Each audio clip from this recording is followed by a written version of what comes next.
There is a box on the shelf above the wash basin in the back bedroom of the Merritt house that I have not moved in 20 years.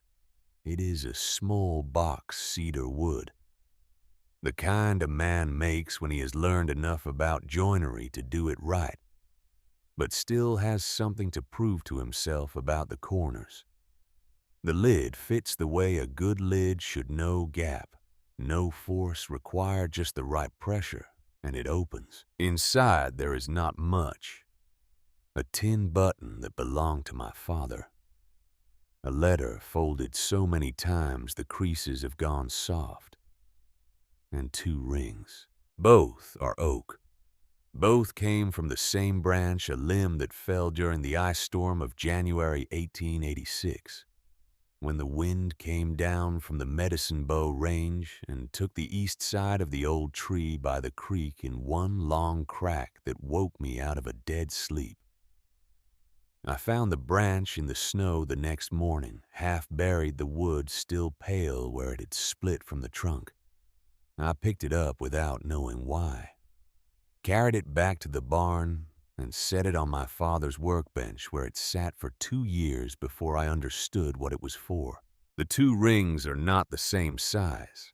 One is smaller, considerably smaller, with a surface smoother than anything I have made before or since 3 months of evenings with lamplight, and my father's finest chisels, and sandpaper worn thin from use.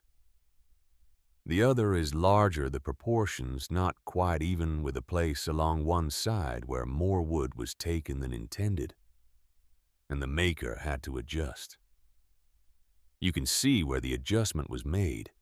You are meant to see it.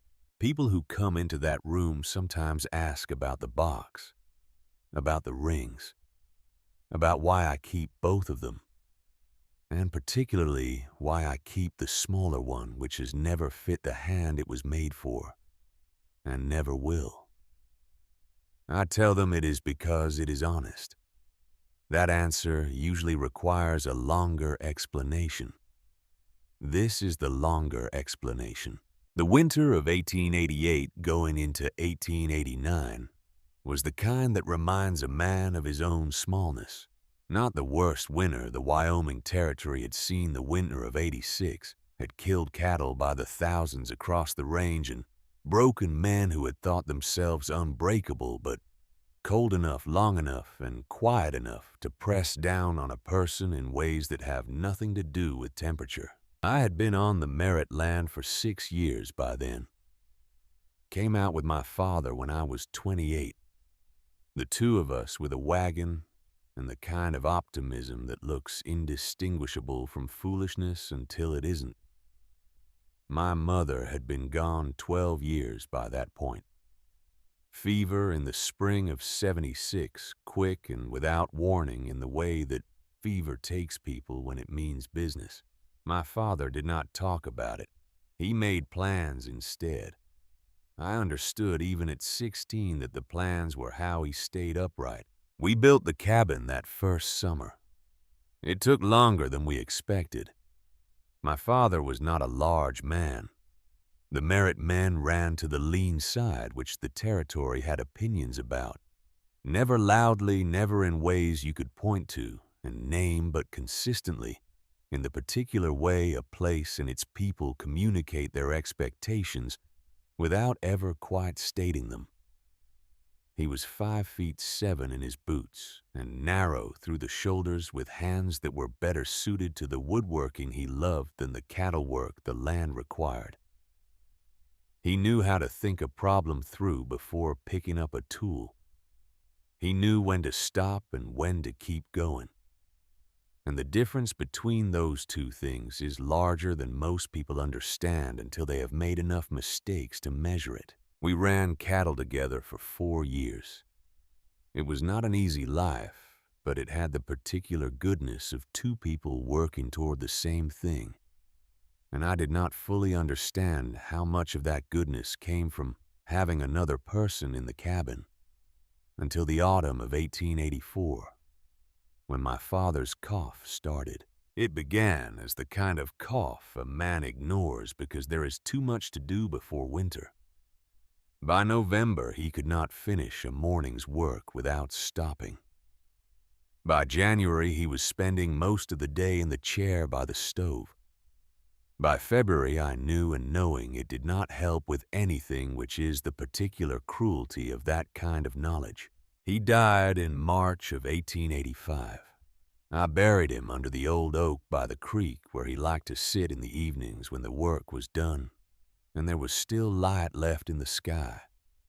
I carved his name into the bark with his own chisels. Edmund Merritt.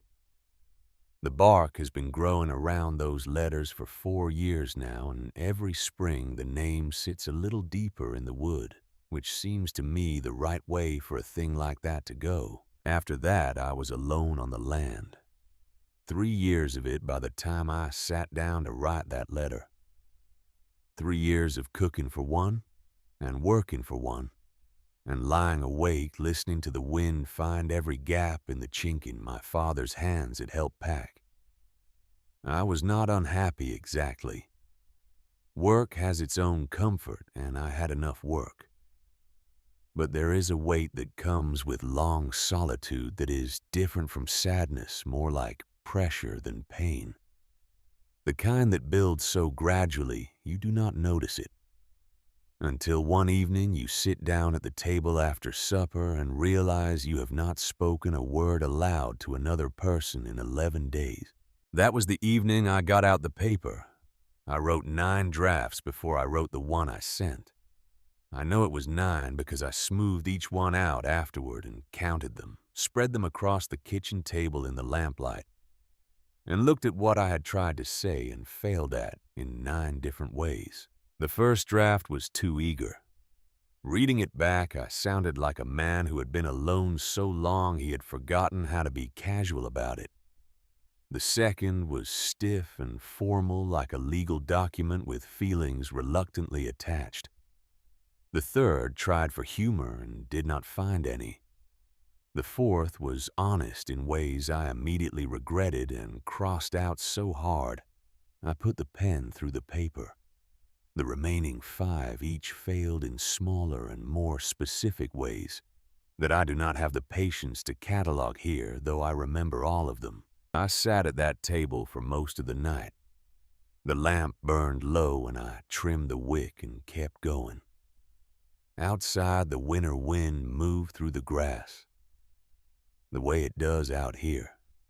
Not the sharp, angry howl of a storm, but the long, steady, low sound of the land just breathing, which is lonelier than a storm, in the way that a familiar silence is lonelier than any noise.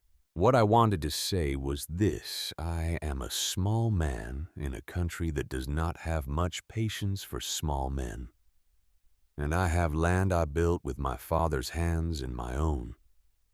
And I have kept a promise I made to a dying man. And I am 34 years old.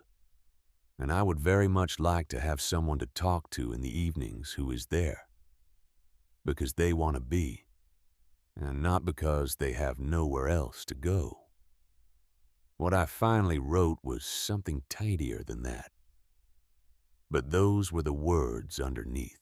Honest rancher Wyoming territory seeks a steady companion for frontier life. I am not a wealthy man, but I am a reliable one. I believe a real partnership means 2 people making each other stronger, not one person making the other feel smaller. If that sounds like something you are looking for, I would be glad to hear from you. I folded it before I could read it again, pulled on my coat and boots, and walked out into the cold dark and put it in the box at the end of the drive where Fletcher Oaks stopped on his mail circuit. The stars were out hard and clear the way they get in winter out here, more of them than seems possible thrown across the sky, like someone had been careless with something precious. I stood there a moment looking up. Then I went back inside and went to bed, and did not sleep for a long time. One response came. I had prepared myself for none, so one felt like more than I had any right to expect. The envelope arrived on a Tuesday in March, tucked between a seed catalog and a notice from the Territorial Land Office. Plain envelope, no return address. The handwriting on the front was careful, in a way that told me something before I'd even opened it. Not the careful of someone uncertain, but the careful of someone who had made a decision about each letter before committing it to paper.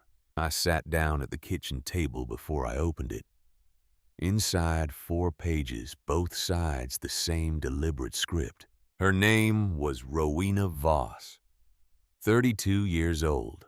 Originally from Wisconsin, raised on a timber operation her father and 2 brothers still ran. She had come across my advertisement in a territorial paper that had passed through several hands before reaching her. She mentioned this without embarrassment, which I found immediately appealing. She was not pretending the circumstances were more romantic than they were. She was looking, she wrote, for a life quieter than the one she had. Not the absence of work, the absence of noise that came from people who could not leave well enough alone. She wrote about loneliness without dramatizing it. The way you describe weather or terrain, something you navigate, not something that defeats you. There is a particular weight, she had written, that comes from being always around people and never quiet with them. I had to put the letter down when I read that line, set it on the table and looked out the window at the winter fields and the creek and the oak tree with my father's name in the bark, and felt something loosen slightly in my chest, the way a rope goes slack when the tension on one end is released. She asked good questions. What was the land like in spring? Did I have neighbors I trusted? Or neighbors I merely tolerated? Had I always intended to stay in this place? Or had I come to it the way many people come to frontier life through loss or failure? Or simply the running out of other options? She did not mention her appearance. Not once in 4 pages. I wrote back the same evening. We exchanged letters for 7 months, through the late winter and into spring and through the long summer and into the beginning of autumn. I learned the shape of her thinking, the way her mind moved around a question, approaching it from different angles before settling on the one that seemed truest. She was direct in some things and indirect in others, and I came to understand which was which. She asked more than she told. When she told in specific details rather than general feelings. In her 4th letter, she mentioned briefly that there was a matter she needed to arrange before she could make any definite plans. She did not elaborate. I did not ask. 2 months later, when she wrote to say she was ready to make the journey if I was ready to receive her, she did not refer to the matter again as if it had been resolved, or as if it had been decided it would not be mentioned. I noticed the absence. I filed it away with the other things I had noticed about Rowena Voss that I did not yet have enough information to understand. The branch from the ice storm had been on the workbench in the barn for 2 years when her first letter arrived. That evening, after I had read the letter 3 times, I went out to the barn and stood at the workbench for a long time looking at the wood. Then I took down my father's smallest chisel and began. 3 months of evenings. The grain of the branch ran true once you found it. Oak is not a forgiving wood, but it rewards patience. And patience is the one thing I have always had more of than I needed. I made mistakes. I started over. The ring grew out of the wood the way things grow out of careful attention, over a long time slowly, and with several false starts. By the time the snow was gone in April, it was finished. It was small. I had imagined small hands. I did not know yet how wrong that imagination was. The town of Gravel Bend sat 4 miles east of my fence line, close enough to reach in under an hour on horseback, far enough to feel separate from. Population ran to about 170 when you counted the outlying ranches, which people generally did because the number seemed more respectable that way. It was the kind of town that knew its own business and everyone else's, where news traveled through sidewalk conversations, and the particular attention people pay when they have known each other long enough to notice any deviation from the established pattern. I had lived within 4 miles of Gravel Bend for 6 years. I was known there, the way quiet people are known. Recognized, nodded to considered reliable and not particularly interesting. I bought supplies at Gunnell's store, traded at the feed merchants, had my horses shod at the livery. I went to church most Sundays because my father had gone to church most Sundays.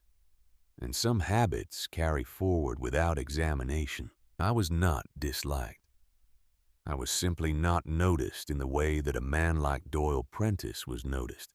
Prentice had the largest operation in the valley. 1,500 acres running several hundred head, employing permanent hands year-round and more during roundup. He was a big man, Prentice, wide through the chest, with a voice that carried across a room without any particular effort on his part. He had been in the territory 8 years before I arrived, which gave him a seniority he wore without being obvious about it, but wore nonetheless. My father and Prentice had known each other from the early days, had started in the territory at roughly the same time. My father never spoke directly about what had gone between them, and I had learned that the things my father did not speak about were usually things that had cost him something. What I observed for myself was this. Prentice looked at my father the way certain men look at other men. They have already categorized, not unkindly, not with any overt hostility, but with the settled certainty of someone who has made a judgment and sees no reason to revisit it. The week after my father died, Prentice came to see me, sat in the kitchen with his hat in his hands, and said he was sorry for the loss. Said Edmund Merritt had been a good neighbor. Then, before he stood to leave, asked carefully and politely whether I had given any thought to what I might do with the property. I told him I would keep it. He nodded, said the offer stood if I ever changed my mind. He had asked twice more in the 3 years since, always politely, always the same answer from me. There was nothing hostile on the surface. Underneath the politeness was something else, the patience of a man watching a situation he believed would eventually resolve itself in his favor. I did not like it. I did not know what to do about it. So I did what I generally do with things I cannot immediately change. I worked my land, kept my fences maintained, and tried not to think about it more than necessary. I would find out much later that Prentice knew things about my land that I did not, that he had known them for years, that he had been patient, very specifically and deliberately patient, waiting for the right moment to act on what he knew.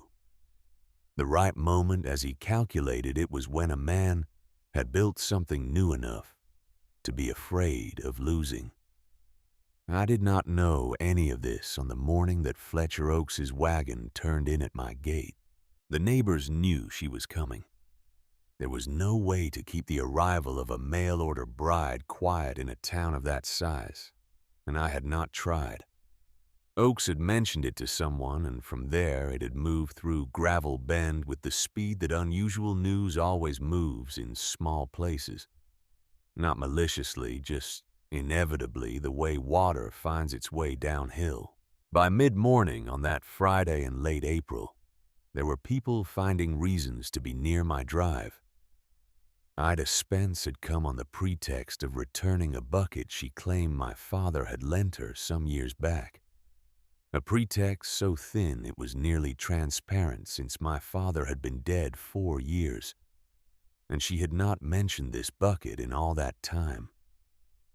She stood by the fence with the bucket in her hand, and her sharp eyes pointed down the road toward town. Hector Grange, from the neighboring property east, had found a fence line to inspect that happened to run parallel to my drive. 2 men I recognized from the feed merchant were sitting on the split rail at the edge of my property with the unconvincing casualness of men who have agreed not to acknowledge what they are doing. I stood in the yard. The ring was in the inside pocket of my vest. I had moved it there the night before, after carrying it in my coat pocket for 3 weeks. Checking for it the way you check for something you are afraid of losing before you understand whether it is worth keeping. I had imagined this moment many times. The wagon coming around the bend in the road, the dust settling, Rowena Voss stepping down, and my recognizing in her face the particular quality of thinking I had spent 7 months learning to read through paper and ink. I had given her a face in my imagination that was thoughtful and careful and quiet in the same way her letters were quiet. I had given her hands that matched the ring I had spent 3 months making. I had not thought carefully about the rest. The wagon came into sight around the bend at 10:30. Fletcher Oaks on the box hat pulled against the spring sun. I heard it before I saw it. The particular sound of that rig Oaks's 2 bays, the creak of the wheels on the dry road. I straightened, put my hand against the inside of my vest for a moment. The wagon slowed and turned in at my gate. Oakes pulled the horses up and set the brake, and for a moment there was only the sound of the animals blowing and the wood settling and the very specific quality of silence that falls over a small crowd of people who are all concentrating hard on not appearing to watch. The wagon door opened. She stepped down. I have told this story many times in the years since. I have told it at the supper table, and on the porch in summer evenings, and once to a young man who was about to quit on something he should not have quit on, and he needed to hear it. Each time I try to find the right words for that moment, and I have not found them yet. She was tall. That was the first thing. Not because it was the most important thing, but because it arrived before thought or consideration, or any of the more complicated things that came after. Tall in the way certain trees are tall not because they stretch for it, but because they had enough of what they needed, and grew accordingly. 6 feet in her worn traveling boots, perhaps a touch more, shoulders broad and straight, and her hands. I looked at her hands immediately, because hands are the first thing I notice about a person. My father's habit passed to me without either of us planning it. Her hands were the hands of someone who had worked hard with them for a long time and had not apologized for it. She stepped down from the wagon and stood in my yard and looked at me. I looked at her. The ring in my vest pocket suddenly felt like evidence of a misunderstanding so thorough and so public that I had a brief, clear desire to walk into the barn and pull the door shut behind me and wait there until everyone had gone home. Behind me, Ida Spence said something low to the man standing next to her. I did not catch the words. I did not need to.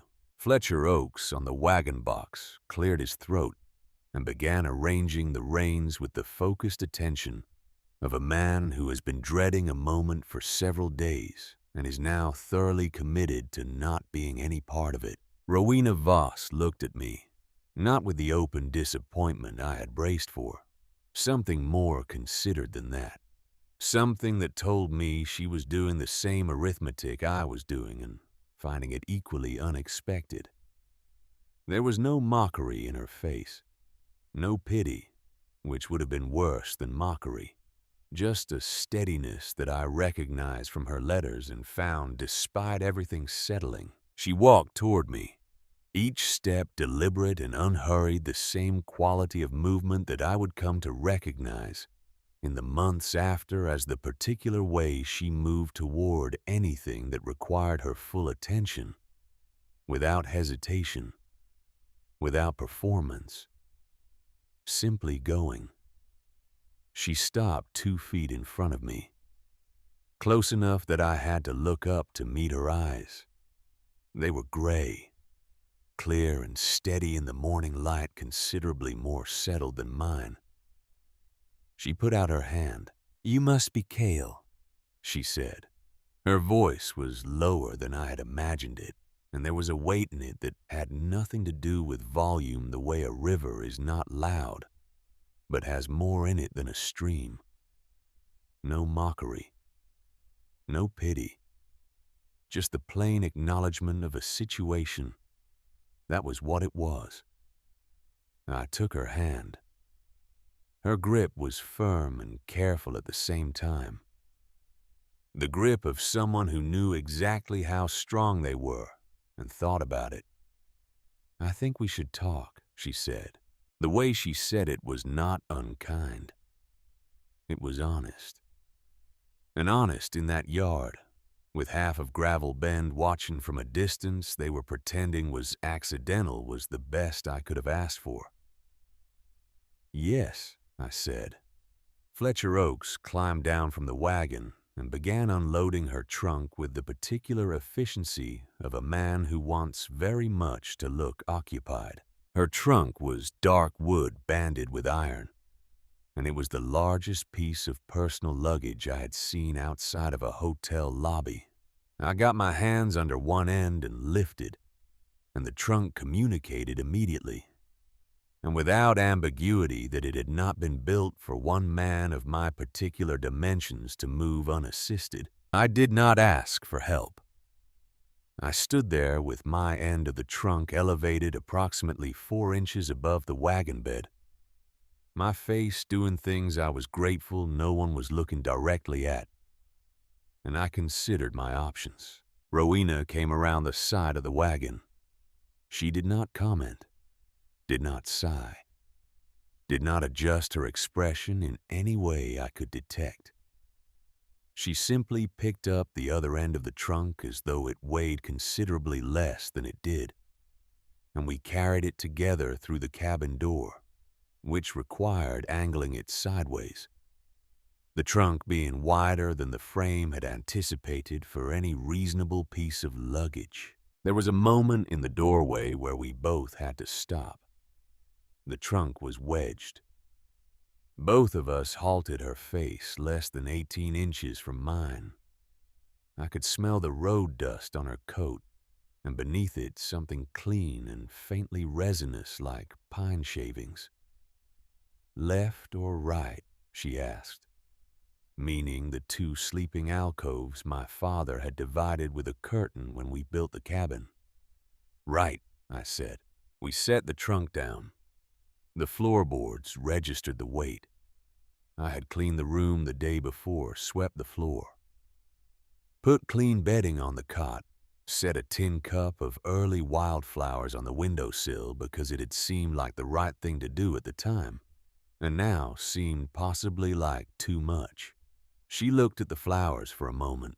"That was thoughtful," she said. Her voice was neutral in a way that could have meant anything.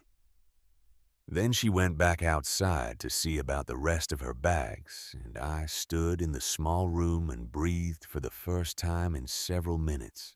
Fletcher Oaks stayed for coffee, which I was grateful for because it meant there was a third person present, and the conversation could be general rather than specific.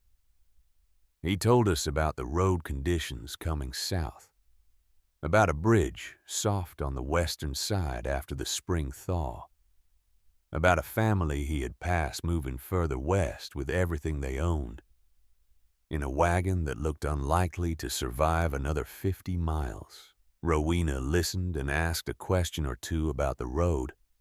Not politely, but actually the way a person listens when they are taking in information they intend to use. He left mid-afternoon with the relieved expression of a man who has successfully navigated something he had been worried about and is now free to go. He tipped his hat to Rowena, nodded to me, clucked to his horses. The dust settled. We were alone. I made supper. Salt pork and beans and cornbread, simple, solid. The kind of meal a man cooks for himself when he has been doing it alone long enough that he has stopped thinking about it as a performance. Rowena sat at the table and did not offer to help, which I noticed and understood was not rudeness. She was reading the kitchen, the cot, the stove, the tools on the wall, the small stone mill on the shelf. Taking inventory. You grind your own meal, she said. Not a question. My father's mill, I said. He brought it from Ohio. She nodded, ate, looked around with the careful attention of someone trying to understand a place rather than judge it. The garden looks well kept, she said. Put it in 2 years ago. Took the first season to get the soil right. What did you amend it with? And just like that, we were talking about soil composition and drainage, and the particular difficulty of growing root vegetables when the ground has too much clay. And the conversation moved more easily than I had expected, because it was about something real and external that neither of us had to be cautious around. Later, after the dishes were done, she washed, I dried, which happened without any discussion. Both of us simply moving into positions that made sense. We sat on opposite ends of the small porch and watched the evening come down over the valley. The light at that hour in this country is unlike any light I have seen anywhere else. The sun drops behind the western ridge, and for 20 minutes the whole valley goes gold, and then the color of a peach, and then a deep still blue that has no proper name. My father used to say it was the land's way of apologizing for everything it put you through during the day. Rowena sat with her hands in her lap and looked at it. I tried to think of something adequate to say and found nothing. After a while, she said quietly, not looking at me, "It's beautiful here." "Yes," I said. That was all for some time. But it was not an uncomfortable silence. It was the silence of two people who have each decided separately to give the other a little room. I thought about her letters, about the particular way her mind worked approaching things from the side before committing to the center. I thought about the line I had read standing at this same window with the winter fields outside, the weight that comes from being always around people and never quiet with them, and I thought about how the person who had written that sentence was now sitting 4 feet away from me on my own porch, larger than anything I had imagined, and quieter in ways I had not expected. And underneath all the surprise of the afternoon, I could feel the thing I had been reading in those letters all winter. It was still there, the same mind, just inhabiting a different space than the one I had prepared for. I reached into my vest pocket and touched the ring.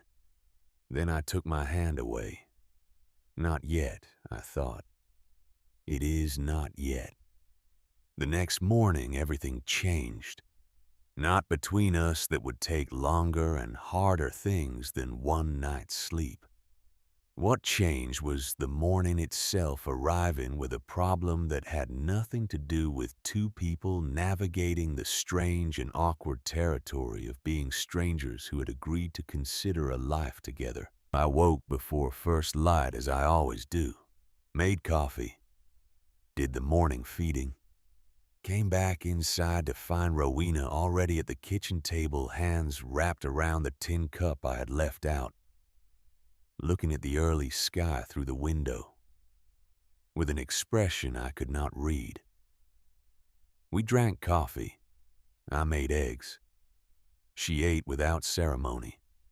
Then I went out to walk the fence line as I did every morning before the work proper began, and found the north section down, not leaning, down.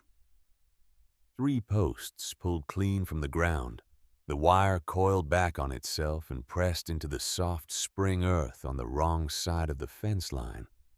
The large, flat, unmistakable tracks of my bull Rowan heading east, toward Ida Spence's property. I stood there with my coffee going cold in my hand and looked at those tracks and felt something drop in my stomach.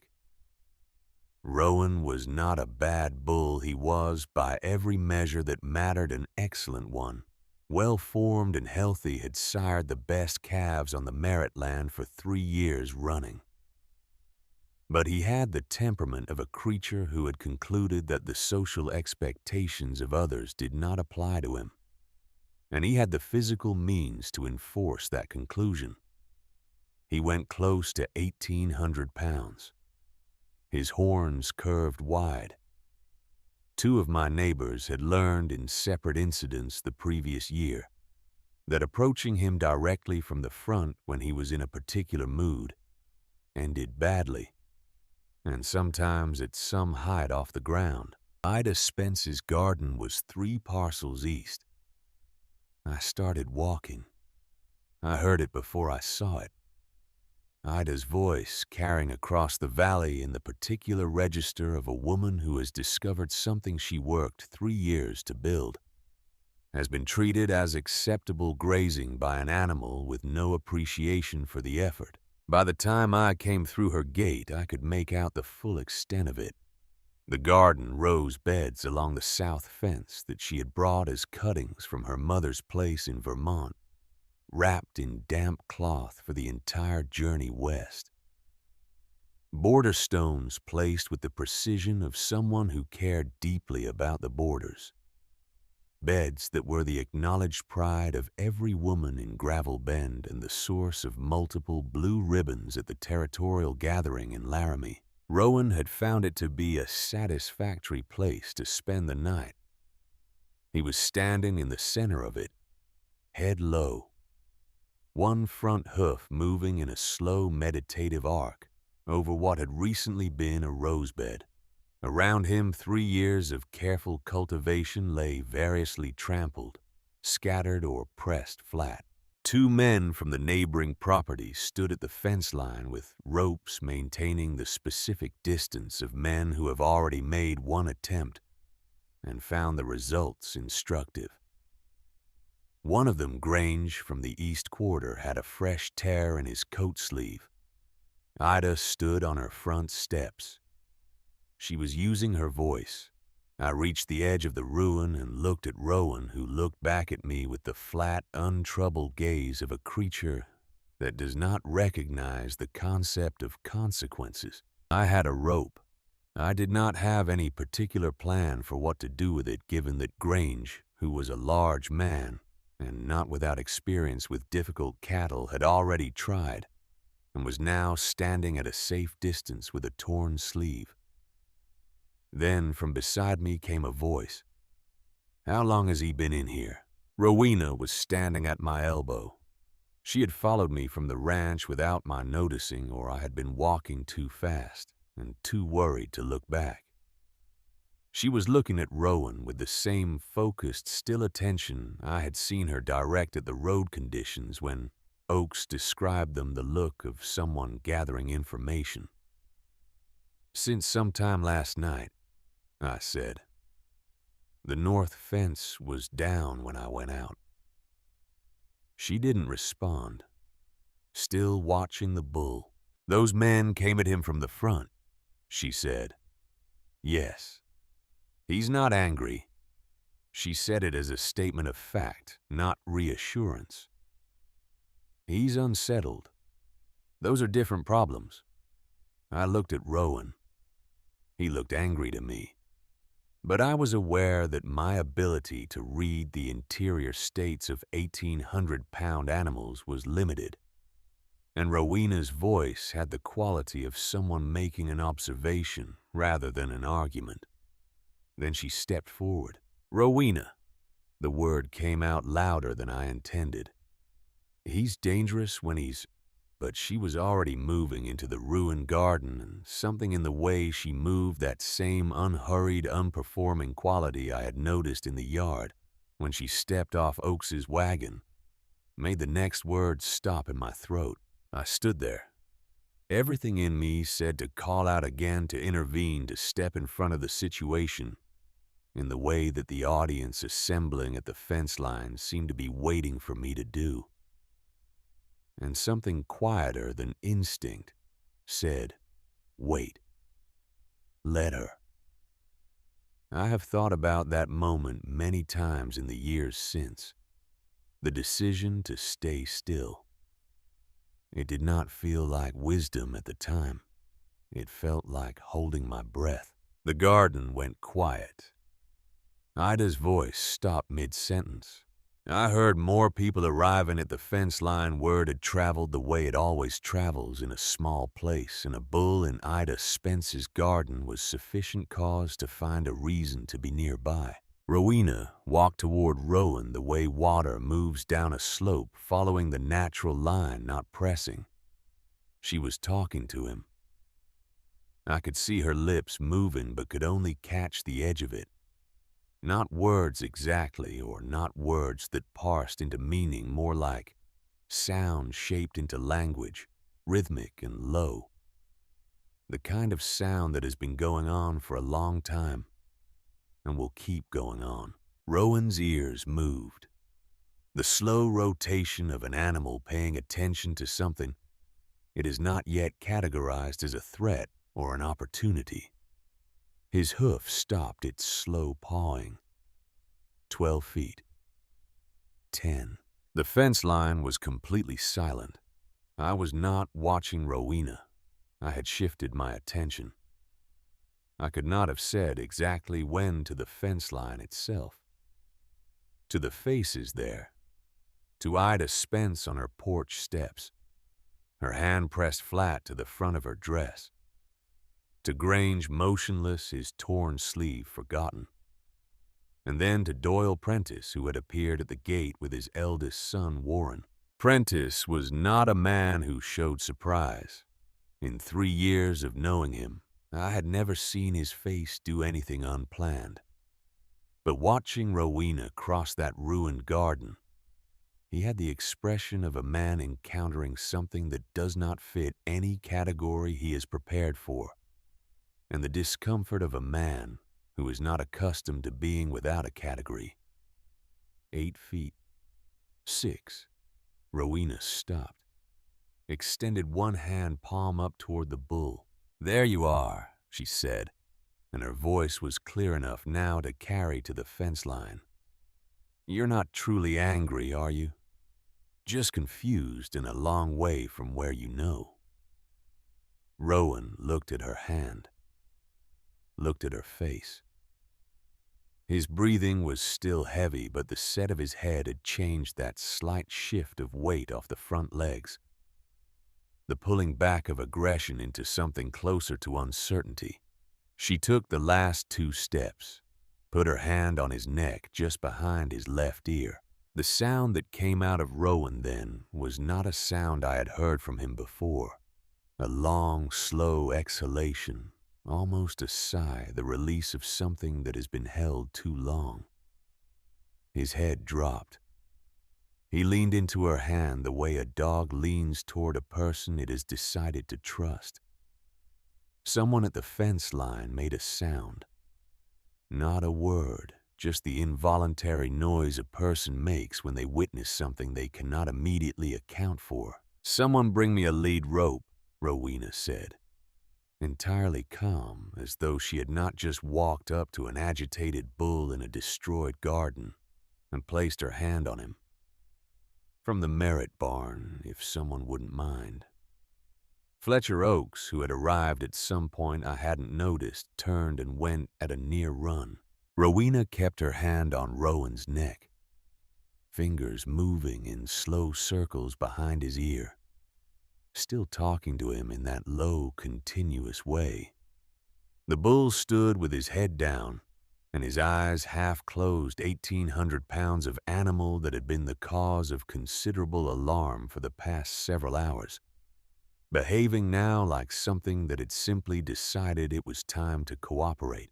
Oakes came back with the rope, held it out at arm's length from the edge of the garden, not quite willing to step into the space the bull occupied. Rowena took it without looking up. Her hands made a halter with movements too practiced to be improvised, the movements of someone whose hands know the configuration without consulting thought. She slipped it over Rowan's head. He accepted it. She led him out of what remained of Ida Spence's garden, and he followed her as though this had always been the plan, his large hooves picking carefully through the scattered border stones, his head low and easy.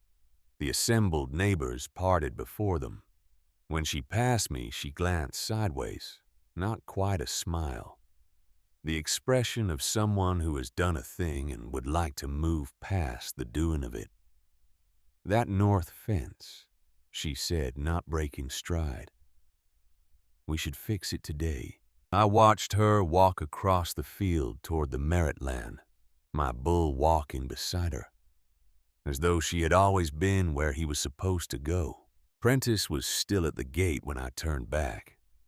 He was watching her walk away. Not the calculating assessment I was used to seeing from him, not the patient measurement he applied to everything on the Merritt land when he thought he could afford to be patient. Something different. The look of a man revising an estimate that he had considered settled. He met my eyes, nodded once the way you nod to acknowledge a situation without committing to an interpretation of it. Then he and his son rode out. I stood in the ruin of Ida Spence's garden for a moment after everyone had gone, looked at the scattered border stones and the pressed flat rose beds, and the deep tracks of Rowan's passage through all of it. Then I looked at my own hands. My father's hands, lean, careful, built for precision rather than force. The ring was still in my vest pocket. I started back across the field toward my ranch where a woman I had written 9 letters to was putting my bull away in his repaired pen, and would shortly, I imagined, be ready to have the conversation we had not yet had. The morning was not yet half over. The valley was full of light. We fixed the fence that morning, and the work was easier than the silence before it. Rowena had already assessed the damage by the time I returned from Ida's property, walked the broken section, tested the remaining posts for give, made a count of what needed replacing. She had found the post hole digger in the barn without being shown where it was. When I came around the north corner with the spare wire, I kept coiled in the corner of the tack room. She was already 3 feet down on the first new hole, working with the even rhythm of someone who had spent considerable time with that particular tool and had stopped thinking about the mechanics of it. We worked in the first sustained quiet of her time on the ranch, not the strained quiet of 2 people unsure what to say, the comfortable quiet of 2 people engaged in the same task, which is a different thing entirely and considerably easier to inhabit. She had changed from her traveling clothes into work trousers worn pale at the knees, and a shirt with the sleeves rolled to the elbow. Her forearms were tanned in the way that only comes from years of outdoor work, not a season of it. She drove the posts with the measured force of someone who understood that patience covered for what brute strength could not accomplish and did not waste either. I handled the wire runs and the tension work, the sections that required more precision than force, where a 1/4 inch of slack in the wrong place meant the whole section would give again come spring. It was the kind of division that happened without discussion, both of us reading what the work needed and moving to fill it. An hour into it, I heard horses on the east road. Doyle Prentice came back with Warren and his two younger sons, and somewhat surprisingly with a length of new wire that he set down at the fence line, without comment, as though he had simply found himself nearby with extra materials. Warren tied his horse at the post and approached Rowena while she was setting the second new anchor. "Maybe I could give you a hand with that," he said. He was 22 and built like his father, with his father's easy way of occupying space. "Looks like heavy work for—" He caught himself. He was not quite fast enough. But he was fast enough to stop before the end of the sentence, which suggested he had more self-awareness than the beginning of it implied. Rowena looked up at him. Her expression was pleasant in the specific way of someone whose pleasantness is not an invitation. "I appreciate the thought," she said, "but I've got my rhythm now. Cale could use a hand with the wire run on the east section if you're willing. No edge in it, no victory. Just the plain statement of what was true and where the help would actually be useful." Warren stood for a moment with his jaw doing a small, visible thing that young men's jaws do when they have received a quiet no from an unexpected direction. Then he walked over to where I was working, and we stretched wire together without speaking, and I was careful not to look at his face. Prentice Sr. stayed until the fence was done. Before leaving, he walked the repaired line with his hands behind his back, the way a man inspects work. He is evaluating rather than admiring. He stopped at the section Rowena had set and gripped one of the new posts and worked it side to side. It did not move.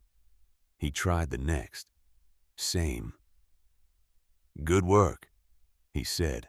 It was directed at neither of us specifically, and both of us generally, the way a man delivers a verdict when he does not want to commit to the recipient.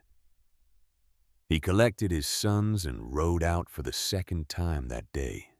Rowena watched him go with the steady attention she gave most things. "He knew your father," she said. Not a question. "From the early days," I said. "He looks at the land the way a man looks at something he's been thinking about a long time." I said nothing for a moment. "He's made offers," I said, "for the property 3 times since my father died." She nodded once and did not push further. But something in the brief exchange settled uneasily in me, the feeling of a person who has looked at a thing directly and seen it more clearly than I had managed in 3 years of standing in front of it. 7 days.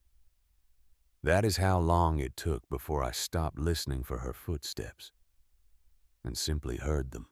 There is a difference between those two things that is difficult to explain to someone who has not felt it. Listening for a sound means you are holding it at arm's length, examining it, reminding yourself that it is new and provisional, and not yet something you can rely on.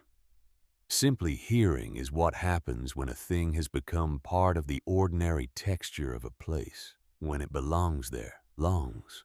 I did not notice the change while it was happening. I noticed it on the 8th morning when I woke before dawn and lay still in the dark and heard Rowena moving in the kitchen. The particular sound of the coffee pot being lifted, the quiet scrape of the stove grate, and felt nothing but a simple, unexamined calm. Then I became aware of the calm and understood what it meant, and I lay there for another moment considering it. Then I got up and went to help with the coffee. Those 7 days were not dramatic.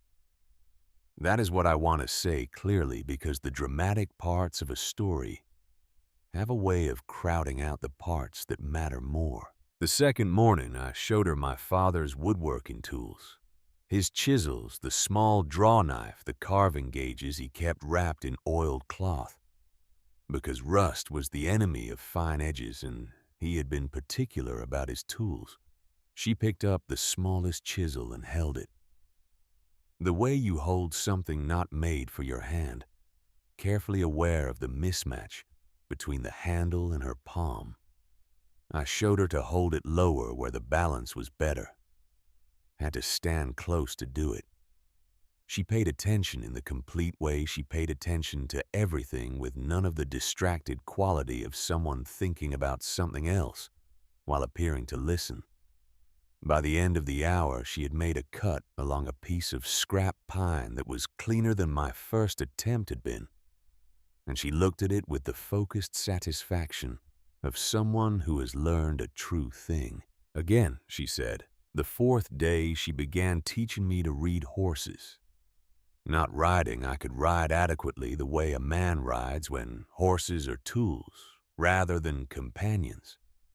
Reading them was different. The position of the ears, the set of the neck, the particular tension in the hindquarters that preceded a kick, the shift of weight that meant an animal had made a decision before its legs had acted on it. These were a language she had grown up speaking, and I had spent years standing next to without learning. We stood at the paddock fence, and she pointed to things I had looked at 100 times without seeing. "Watch his eye," she said of the young gelding I called Pepper for the third time in a morning. "His feet tell you what he's already decided. His eye tells you what he's deciding."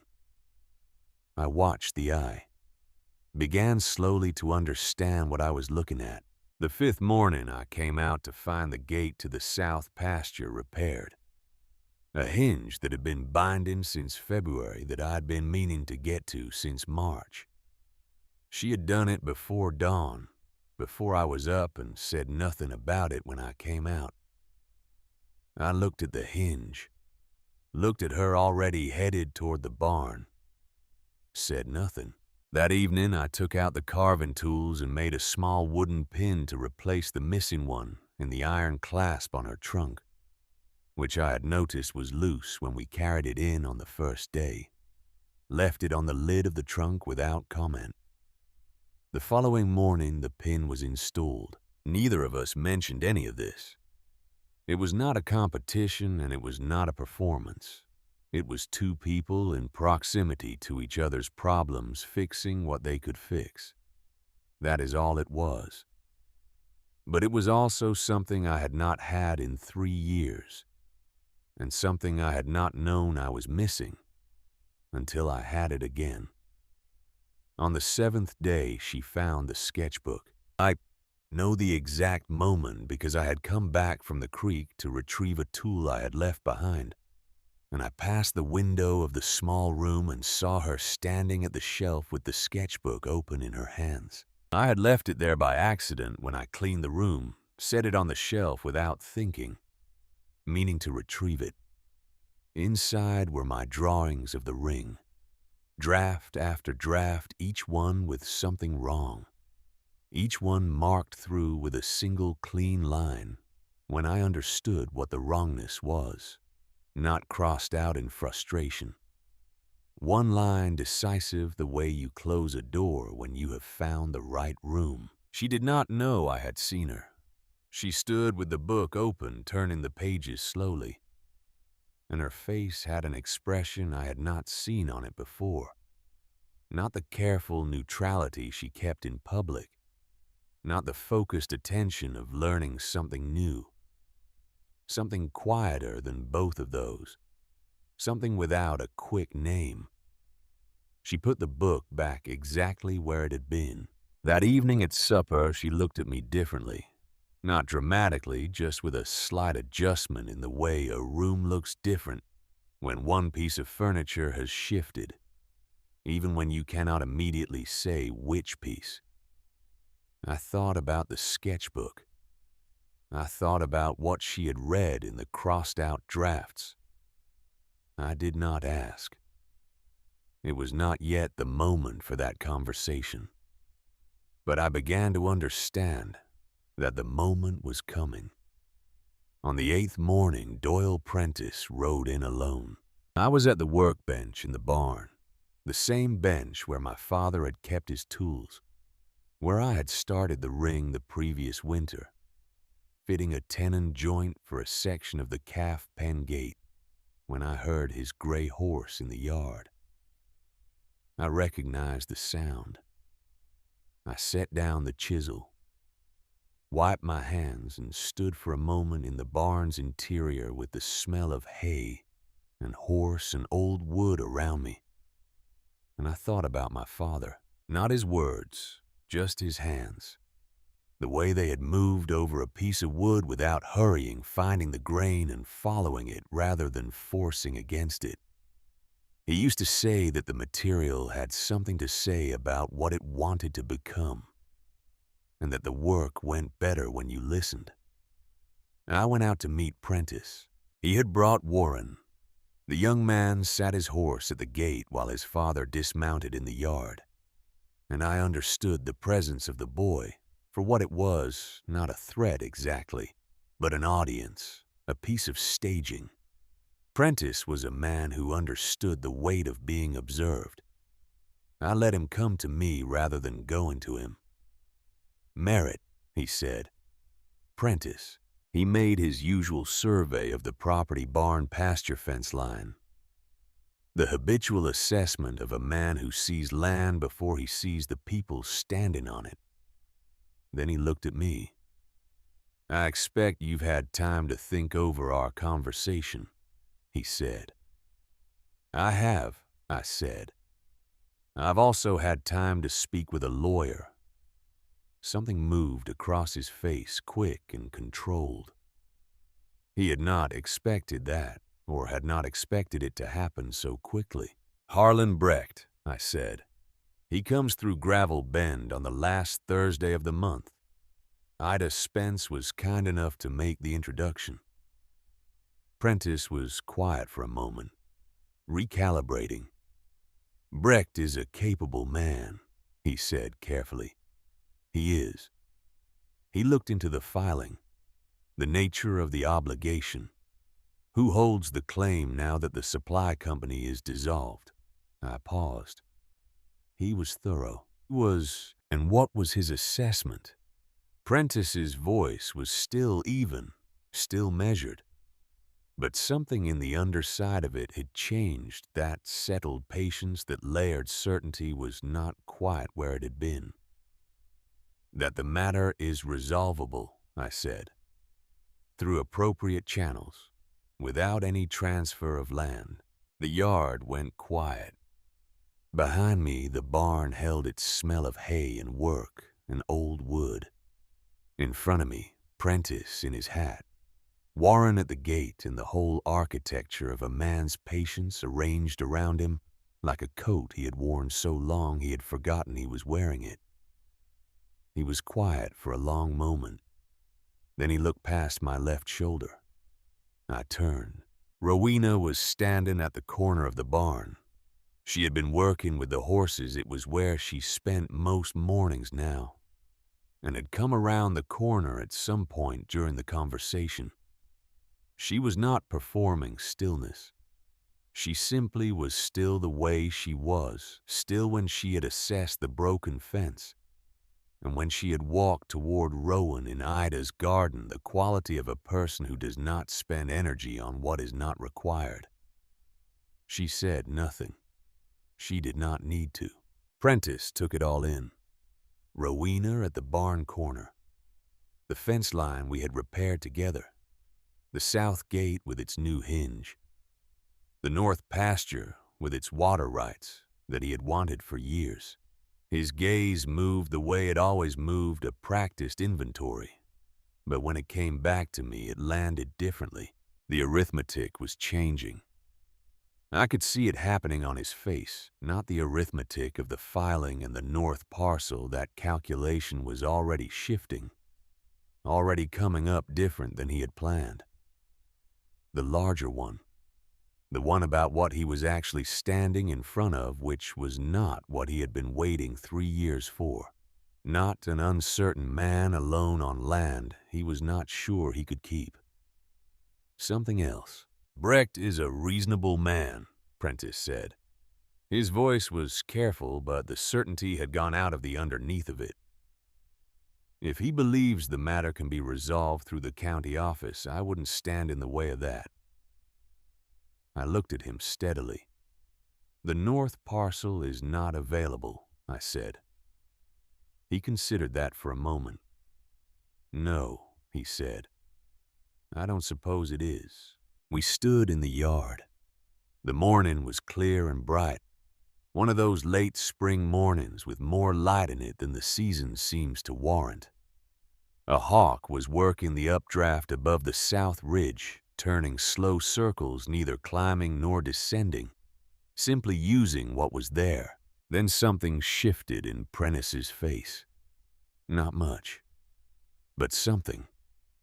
The particular movement of a man who has decided to say a thing he has been carrying for a while, and has decided that not saying it is no longer the easier choice. Your father, he said, and stopped. I waited. Edmund Merritt was a better man than I gave him room to be. He turned his hat once in his hands, the gesture I had seen him use when he was working towards something he had decided to say, rather than something he was calculating. I came to this territory with ideas about what kind of man could make it out here. Edmund didn't fit those ideas. And he stopped again. I gave him less than he was owed. For a long time. The yard held very still. He never said anything about it, I said. No, Prentice said. He wouldn't have. That was your father. He looked at the oak tree by the creek at the bark with my father's name carved into it, growing deeper every year, at something in the middle distance that might have been a long time ago. I'll contact the county office, he said. Have my name removed from the guarantor record. I should have done it years ago. He said it the way a man says something he has decided to say and does not want to make more of than it is. Flat. Final. Without ceremony. I nodded. He walked back to his horse and swung up. Warren at the gate looked between his father and me, 22 years old, and holding something too large for him, yet not knowing what to do with it. He would need time. They all need time. Prentice gathered his reins, looked at me one more time from horseback, with an expression that was not the one I was used to from him. Not the calculating patience, not the surveying assessment of a man counting what might eventually be his. Something had shifted underneath it, the way a river shifts when the bed changes not visible on the surface until the current reveals it. Good land, he said. Your father chose well. Then he turned the gray horse and rode out through the gate and down the road toward his own property. And I watched him go until the dust was gone. Rowena came to stand beside me. He'll do it, she said.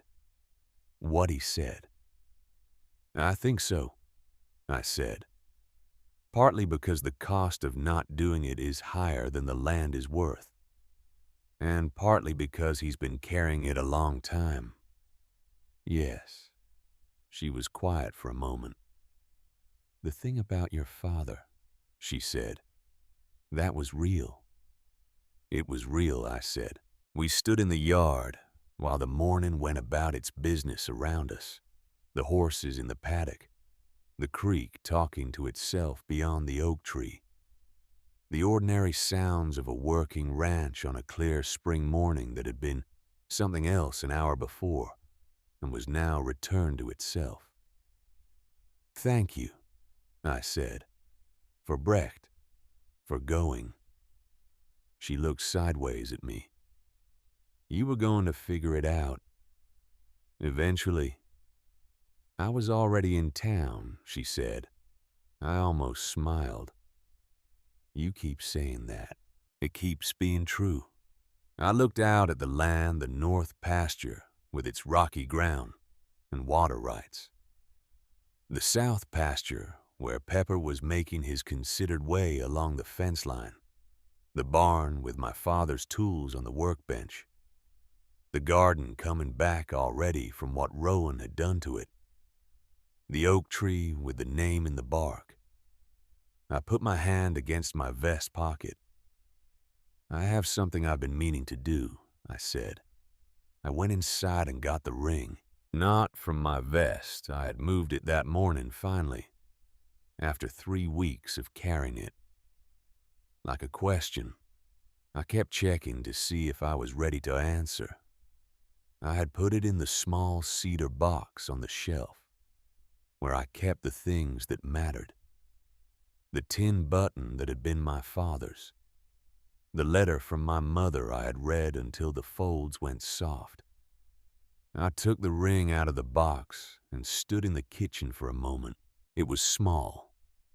I had made it for hands I had imagined. And the hands I had imagined did not belong to the woman in the yard. I had understood this since the first afternoon when I had looked at Rowena's hands, and known immediately that 3 months of careful work had been done in service of a picture that bore no resemblance to the truth. The ring would stop at the second knuckle of her smallest finger. It would not fit. I also knew what she had seen when she looked at the sketchbook. The crossed-out drafts. The evidence of trying and trying again, each attempt marked through when I understood what was wrong. None of them abandoned out of impatience. She had stood at that shelf and read something in those pages. And I had seen her face change in a way that told me the reading had mattered. I went back outside. Rowena was at the paddock fence, her arms folded along the top rail, watching Pepper work out his feelings about the morning. She did not turn when she heard me approach, just shifted slightly to make room. We stood at the fence and watched the horse for a moment. "In my third letter," I said. "I remember it," she said. "I wrote something about partnership, about two people making each other stronger." "I kept that letter," she said. "All of them." I held the ring out to her on my palm. She looked at it. Then she picked it up carefully between 2 fingers and held it to the light, turning it slowly, examining the grain of the wood, the way she had examined my father's chisels on the second morning, with the attention of someone looking for the work that went into a thing, not just the surface of it. "You made this before you met me," she said. "Yes. You didn't know anything about my hands." "No," I said. "I imagined them wrong." She turned the ring once more in the light. Then she did something I had not anticipated. She placed it on her finger, the smallest finger of her left hand, and slid it as far as it would go, which was to the second knuckle where it stopped. She held her hand up and looked at it there, the small circle of pale oak against the weathered capability of her hand, too small by a full size, perched at the knuckle like something waiting. "3 months," she said. "You spent 3 months making this for a woman you'd never met." "Yes." "Based on letters." "Yes." She lowered her hand and looked at the ring where it sat too small and still somehow there. "You know what that tells me?" I shook my head. "It tells me you take things seriously when they matter to you." She paused. "Not carefully. Seriously. There's a difference. Careful is about protecting yourself. Serious is about the thing itself." She slipped the ring off her finger, held it in her palm for a moment, the way I had held it out to her, looked at it. It can be resized, she said. It can. I'd have to split it and add a piece. The grain would show the join. Yes, she said. It would. She closed her hand around it for a moment. Then she opened her hand and placed it back in mine and folded my fingers around it. Ask me, she said. Not because of the arrangement. Not because of the letters or the land or any practical reason. Ask me because you want to. I looked at her, at the gray eyes that were steadier in morning light than at any other hour, at the hands that had laid flat on my kitchen table and gone quietly to town and done the work that needed doing without requiring anything from me in exchange, at the person who had walked toward a difficult thing without hesitation and stood at a barn corner without saying a word, and made both of those gestures say more than a long speech would have. Rowena Voss, I said. My voice came out steadier than I had any right to expect. Will you marry me? Not because we planned it.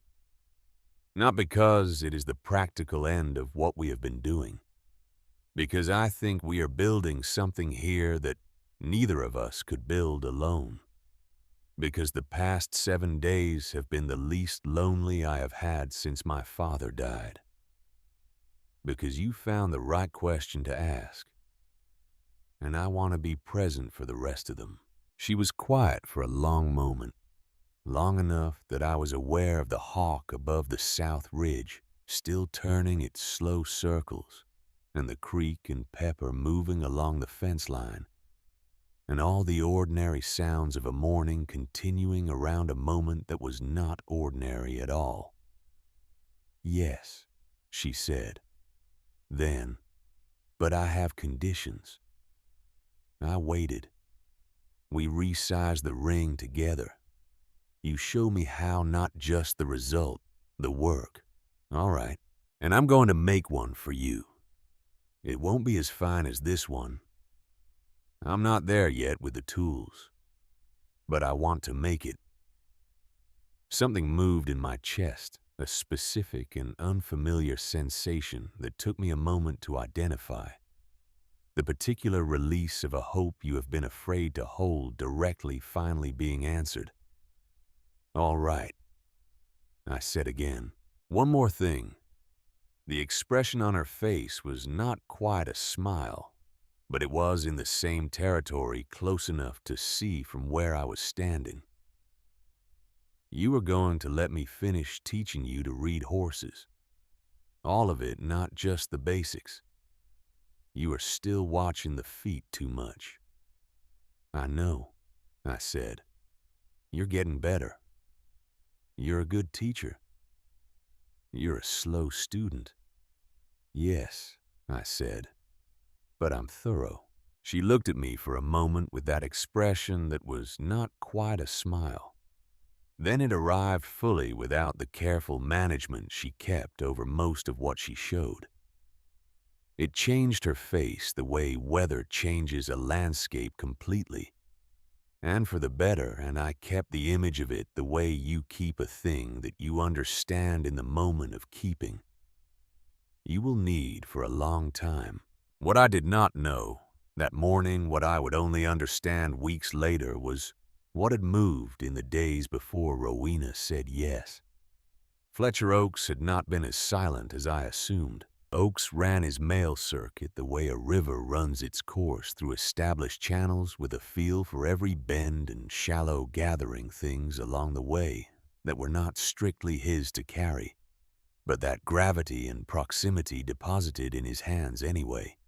He had known about the land filing before he brought Rowena down from the stage junction, because Prentice had let it fall in a conversation the previous autumn during one of several discussions about the Merritt property that Oaks had gathered Prentice had been conducting with various parties for some time. He had not told me. He told himself it was not his business, that a man who drove a mail route for a living did not insert himself into arrangements between landowners. He told himself this with the particular conviction of someone who knows underneath the telling that it is not entirely true. What brought him to Rowena 3 days after Prentice's visit to my yard was not courage. It was the accumulated weight of not saying something, becoming heavier than the discomfort of saying it. He came in the afternoon while I was working Pepper in the south pasture, practicing what Rowena had been teaching me about reading the animal's eye, getting it wrong, and then less wrong and occasionally right. I did not see Oakes's wagon come up the road. I did not see him pull up at the cabin or go to the door or stand on the porch with Rowena for the better part of 20 minutes, speaking in a voice too low to carry across the field. I came back in at midday and found her at the kitchen table with her hands flat on the surface and an expression I had not seen before, not the careful neutrality, not the focused assessment. Something that had received information and was in the process of deciding what to do with it. She looked up when I came in. "Oakes was here," she said. I set down the fence tool I was carrying. "He told me about the filing," she said. The kitchen was very quiet. I sat down across from her. "I was going to tell you," I said. "I know," she said. "When? I don't know exactly. I was trying to understand it first. Find a way through it before I brought it to you." She was quiet for a moment. Not angry, something more considered than anger. The same expression she had directed at Rowan in the garden. The look of someone assessing what they were actually dealing with, as opposed to what the surface of it suggested. "He waited," she said. "Prentice, until you had something to lose." The words were plain and accurate, and I had not arranged them in exactly that order in my own thinking. But hearing them, I understood immediately that they were correct. He had waited until there was more at stake, until I had placed the advertisement and exchanged the letters and built towards something that could be endangered as well as the land itself. He had waited until losing felt like more than losing land. "Yes," I said. She stood and went to the window, looked out at the valley with her hands at her sides. I waited. There was something happening in the quality of her silence, not quite anger, but the compression of it into something more useful. "There is something I need to tell you as well," she said, still looking at the window. "All right." She turned from the glass. Her younger sister, Della, was 19 years old, still in Wisconsin with their father and 2 brothers on the timber operation. The operation had been failing for 2 years, not visibly to outsiders, but structurally in the way that things fail when the debt is larger than the income, and the gap is covered each season by selling something that cannot be replaced. Rowena had known this before she left. Had known it and still left because staying had stopped being a solution and had become only a way of watching the same outcome arrive more slowly. Before she came west, she had signed certain documents, not a guarantee exactly, but close enough to one because her brothers could not, and her father was not the man he had been, and someone had to. The arrangement she had mentioned in her 4th letter. The matter she needed to settle, this was it. She had believed at the time of writing that it would resolve itself through her brother's efforts, or through the passage of time, or through some combination of the two that she had not fully specified to herself.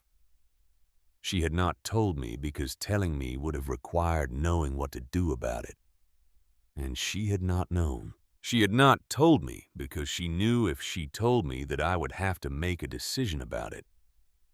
And she had not been ready for me to have to make that decision before I knew her well enough for the decision to be a real one. You could have trusted me with it, I said. I know that now, she said. I would have. I know what you would have done, she said. That's not why I didn't tell you. She looked at her hands. I wasn't sure I had the right to ask it of you. Before you knew me. Before you knew what you were being asked to take on. The kitchen held that for a moment. Rowena, I said. I wrote 9 drafts of a letter trying to find someone I could take things on with. Not someone to protect. Not someone to manage. Someone to take things on with. She looked at me. There's a difference, I said. Yes, she said. There is. A letter had arrived from Della 3 days before the letter. I had not known about the one I had seen Rowena reading on the porch from a distance, the one that had put that unfamiliar expression on her face. Della had found a potential resolution. A buyer interested in a long-term lease on the north portion of the Voss timberland, enough to cover the outstanding debt and give the operation breathing room. But the arrangement required Rowena's signature, because Rowena's name was still on the property documents, and the buyer wanted an answer within 6 weeks. You could go back, I said. Wisconsin isn't. I don't want to go back, she said. The words were plain, not defensive, just the statement of a thing that was true. Tell me why, I said. She was quiet for a moment, looking at the middle distance between us. Because if I go back and stand on that land, she said, I will remember everything I knew before I left. Everything I gave up to come here. And I need to know when I come back to Wyoming that I am choosing it. That I am not just running from the other thing. I held that for a moment. Then we write to Della, I said. You sign the authorization by post. Brecht will know how to make it legal. We bring Della here if she needs a place to be while it resolves. Rowena looked at me for a long time. You're sure, she said. I've been alone on this land for 4 years, I said. I am not sure of very much. I am sure that I am not interested in building something that only works when conditions are easy. She did not answer right away. Outside, the valley was going into the late afternoon light. The long shadows beginning to move across the grass. The ridge going dark against a sky still bright. The creek. The oak tree. The ordinary continuation of a place that had been here before either of us arrived, and would be here long after. All right, she said finally. We wrote the letter to Della that evening at the kitchen table with the lamp burning between us. Rowena wrote it, and I read it when she was done, and it said what it needed to say. Practical. Clear with a line at the end that was not practical or clear, but was the truest thing in it. Come if you need to. There is room.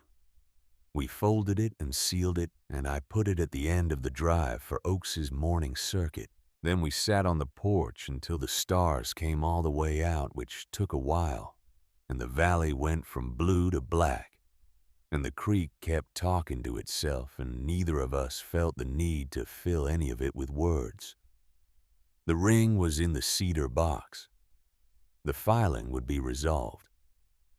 Della was in Wisconsin with a decision to make, and I was sitting on the porch of my father's land with a woman who had told me the hard thing and let me tell her the hard thing back. And the night was clear and cold and full of stars, and the land was not ending quiet. Della Voss arrived on a Wednesday afternoon in late June, unannounced by one day. Her letter saying she was coming arrived on Thursday. This, Rowena explained afterward, was characteristic. She decides first, she said. Then she notifies, in that order, always. Fletcher Oaks brought her down from the stage junction in the same wagon he had used to bring Rowena 2 months before, and the contrast between the two arrivals was sharp enough to notice. Where Rowena had stepped off that wagon with the deliberate stillness of someone who had prepared herself for a moment and was determined to meet it on her own terms, Della came down the steps with the forward momentum of a person who had already moved past the arriving and was interested in what came next. She was smaller than her sister in every dimension. Not slight, but compact, with dark eyes that moved quickly, and a way of standing that suggested she was occupying exactly as much space as she needed, and had thought about it. She carried a single valise in a canvas bag that she did not allow anyone else to touch, and she wore the expression of someone conducting a quiet and ongoing assessment of her surroundings. She shook my hand. "Thank you for not saying no when Rowena mentioned it," she said. "I don't say no to much," I said. She looked at me for a moment, deciding something. "That's either a virtue or a problem," she said. "I haven't decided which yet." "Neither have I said. Something moved in her face, a brief recalibration. The adjustment of someone who has prepared for one kind of conversation and arrived at a different one. Then she picked up her valise and looked at the cabin and the barn and the pasture and the fence line with the comprehensive attention of a person taking inventory. And I understood immediately that whatever Rowena had told her about the Merritt land, Della had come to verify it herself. Rowena stood at the porch steps and watched her sister come across the yard. I saw Rowena's face in the moment, before she controlled it, the complicated expression that lives between relief and worry, and something older than either the specific emotion that exists only between people who have been through enough together, that seeing each other requires no explanation, and too much explanation at the same time. Della stopped in front of her. "You look different," Della said. "Different how?" Della considered her sister for a moment with the direct appraisal of someone not interested in social cushioning. "Like you stopped waiting for something," she said. Rowena said nothing, but something in the set of her shoulders changed slightly in the way that an acknowledgement changes a person when they receive it from someone whose opinion they have never been able to dismiss. The first 3 days, Della watched everything. Not obtrusively, she had enough self-possession for that. But I was aware of her attention, the way you are aware of weather approaching from a direction you cannot quite see. She asked specific questions about the land, about the cattle, about the water rights on the north parcel and what the summer pasture looked like in a dry year. She asked about Prentice, what he had done, what he had said, and how I had responded. She listened to the answers with the same quality of attention Rowena brought to things, though. Where Rowena's listening was still and inward, Della's was more visibly active, her face moving through the information as she received it. On the evening of the 3rd day, she found me alone at the workbench in the barn, fitting a new board to the south face where the wood had rotted through. The late light came through the window at the angle that made close work possible, and I was concentrating on the fit of the joint and did not hear her come in. "She didn't tell me much," Della said from the doorway. I set down the mallet, turned around. She was leaning against the doorframe with her arms folded, looking at the workbench, at my father's tools arranged on the wall above it, the chisels and draw knife and gouges, each one in its place. "About what?" I said. "About you. About here." She looked around the barn with that inventory gaze. She wrote about the land, about the work, about a bull that got into a neighbor's garden. A pause. She didn't write much about you specifically. What did you want to know? Whether you were going to be the kind of man who made her smaller, Della said, or the other kind. The barn was quiet for a moment. I don't know how to answer that, I said, except to say that's not what I'm trying to do. I know, she said. I'm not asking because I'm uncertain. I'm telling you what I was looking for when I got here. She unfolded her arms. She spent most of her life being the biggest person in every room she walked into, not just physically, in every way that counts. And most people respond to that by either resenting it or depending on it. Neither one is good. She looked at me directly. You watch her, she said. Not to manage her, just to see what she's doing. I did not answer that. That's the other kind, Della said simply. Then she walked past me to look at the grain in a piece of oak, sitting on the workbench, picked it up and set it back and left the barn, the way she had entered it without ceremony. 4 days after Della arrived, Warren Prentice rode by. He had a reason. The reason was a fence staple he claimed his father had borrowed from us at some point that he was now returning. The staple was the kind of generic hardware available at any feed merchant in the territory, and the likelihood that its specific origin could be traced to the Merritt supply was not high.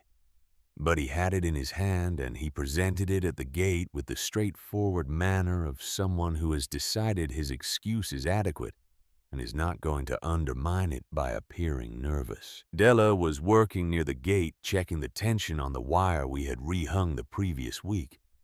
She straightened up when he rode in and looked at him the way she looked at most things directly, without particular warmth or hostility, just assessment. Warren Prentice had his father's build and his father's way of filling space, but he was 22 years old and had not yet learned to make that seem natural, rather than effortful. He was better with horses than he was with people. This was visible in how he handled the animal under him, and how he handled the conversation that followed. Nice repair on this section, he said, looking at the fence rather than at Della. Thank you, she said, looking at him rather than the fence. He handed over the staple. She took it and turned it in her fingers. You've got good quality stock in that south pasture, he said, still not quite meeting her eyes. Those calves from the brindle cow especially. Rowan sired them, she said. He's particular about his conditions, but consistent when they're met. This landed somewhere in Warren Prentice's understanding, and he was quiet for a moment, processing the sentence on multiple levels. How long are you staying? He said. I don't know yet, Della said. Depends on how things sort out. Things here or things in Wisconsin. She looked at him more carefully. It was the right question, and he had asked it without calculation, which told her something. Both, she said. I was watching this from the barn door with the focused neutrality of a man who is aware he is watching something and is trying not to let his awareness of it affect what he is seeing. I went inside and found Rowena. Warren Prentice is at the gate, I said. I know, she said, not looking up from the saddlery she was cleaning. He returned a fence staple. Is that what he's calling it? It seemed to be going reasonably, I said. Rowena set down the cleaning cloth. She looked at the wall for a moment. She's 19, she said. I know. He's 22. I know. His father tried to take our land 4 months ago. His father also came to the fence line with wire to help repair it, I said, and removed his name from the guarantor record without being asked twice. Rowena looked at me. "You're being charitable," she said. "I'm being accurate," I said. "There's a difference." She was quiet for a moment. "Della knows what she's doing," I said. "That's what worries me," Rowena said. "She always knows what she's doing. The question is whether what she's doing is wise. She's more careful than she appears," I said. "She asked me some direct questions the other day about how I think about things, about the kind of man I was trying to be." I paused. "She's not careless with herself." Rowena looked at the wall again for a moment. "If she asks my opinion," she said, "I'll give it. And if she doesn't—" A long pause.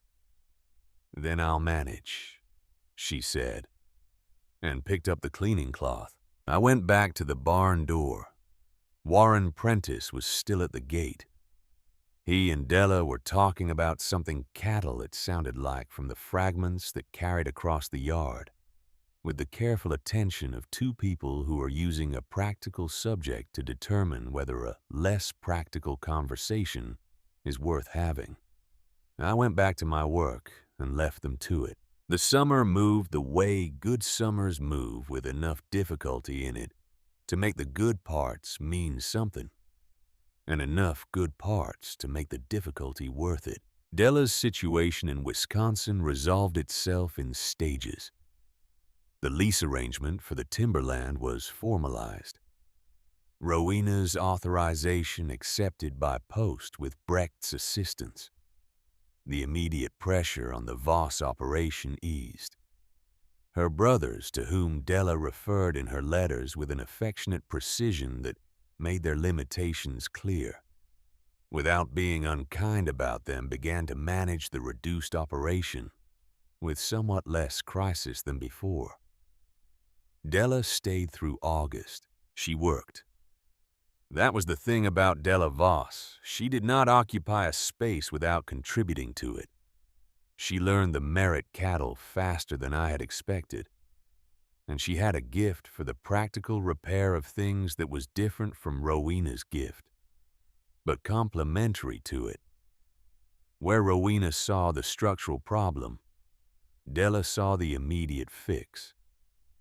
Between them, they addressed things I had been meaning to address for 2 years. She and Rowena had one significant argument, which I witnessed from enough distance to observe, but not enough to hear. It lasted 20 minutes and appeared to involve something about the Wisconsin situation, and a decision Della had made before leaving that Rowena had not been told about.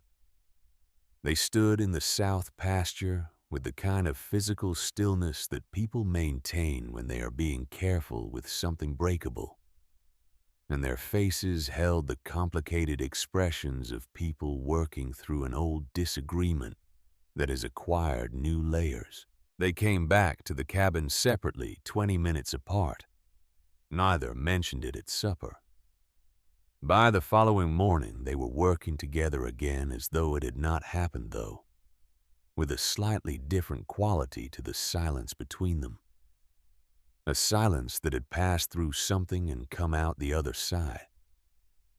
I did not ask about it. 3 nights after the argument, I came in from the evening check and found the kitchen empty. Rowena was on the porch. I filled a cup and went out and sat beside her. The valley was going into its colors. The western ridge already dark, the sky above it still holding the last of the orange. She decided something before she left Wisconsin, Rowena said, without telling me. Something significant. She sold some equipment to make a partial payment on the debt before the lease arrangement came through. It worked. But if it hadn't worked, the situation would have been worse. And you're angry she didn't consult you. I'm angry she didn't trust me to hear it without trying to stop her. I considered that. Would you have tried to stop her? A long pause. Yes, she said. Probably. Because the risk was too high or because you weren't there to manage it. The question came out more directly than I had intended. I felt her go still beside me. Then she said, "That is an uncomfortable question." "I know," I said. "I'm sorry." "Don't be." She looked at the ridge. "It's the right one." We sat with it for a while. The stars beginning in the east, the early ones. She made the decision she had access to. Rowena said finally, "I wasn't there. I had left. She used what she had." Yes, I've spent a long time being the one who manages things. For her. For the family. She paused. I don't know how to stop doing it just because I moved to Wyoming. You don't have to stop, I said. You just have to let her also do it. At the same time. Without it being a competition about who does it better. Rowena looked at me. "When did you get wise about sisters?" she said. "I'm not wise about sisters," I said. "I'm wise about being the person everyone assumes doesn't need help." She was quiet for a moment. Then she nodded slowly with the nod of someone receiving a thing that fits into a space they didn't know was open. Della left in the second week of September. Warren Prentice drove her to the stage junction. He came to the cabin the morning she was leaving and helped load her bags with the careful attention of a man who is concentrating hard on being useful. Because being useful is the only role he knows how to play that does not require him to explain himself. He and Della spoke quietly on the way to the wagon, and whatever they said did not appear to require witnesses. Rowena stood on the porch and watched her sister climb up onto the wagon seat. Della looked back. Something passed between them. The quick, compressed communication of two people who have known each other longer than they have known anyone else, and have developed out of that duration a language that requires almost no words. Della lifted one hand. Rowena lifted hers. Then Oakes clicked to his horses, and the wagon went down the road, and Rowena stood at the porch railing until there was nothing left to watch.